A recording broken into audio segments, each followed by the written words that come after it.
அப்போது அந்த காலத்தில் ஒரு பெரிய சங்கீத வித்வான் அவர் சங்கீத என்ன சொல்ல பெரிய ஜெகதல பிரதாபன், புதுக்கோட்டை தட்சிணாமூர்த்தி பிள்ளைன்னு பேர்.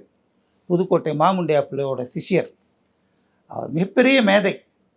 கஞ்சிரா, மிருதங்கம், வயலின், கொன்னக்கோல், வாய்ப்பாட்டு, திருப்புகழ் சுவாமிகள்னு சொல்லுவார் அவர். அப்போ பெரிய மகா மேதை. அவர் சொன்னாரா, யாருமே பாகத்துக்கு வாசிக்க வரமாட்டேன்றாங்க. அவர் சொன்னாராம் தட்சிணாமூர்த்தி பிள்ளை. சரி, அந்த பையனோட கச்சேரிக்கு நான் வாசிக்கிறேன் அப்படின்னு சொல்லு. அது சொன்ன உடனே பாருங்க, மற்ற கலைஞர்கள்லாம் நான் வரேன்னு போட்டி போட்டு வந்தாங்களாம். ஏன்னா இந்த புதுக்கோட்டை தட்சிணாமூர்த்தி பிள்ளை அப்பேற்பட்ட ஜீனியஸ். பாகவதன்னு சொன்னீங்க இல்லையா, அந்த கச்சேரி அரங்கேற்றம் நடந்த உடனே புதுக்கோட்டை தட்சிணாமூர்த்தி பிள்ளைவாள் சொன்னாராம், இன்னிலேருந்து இந்த பையன் வெறும் தியாகராஜன் கிடையாது,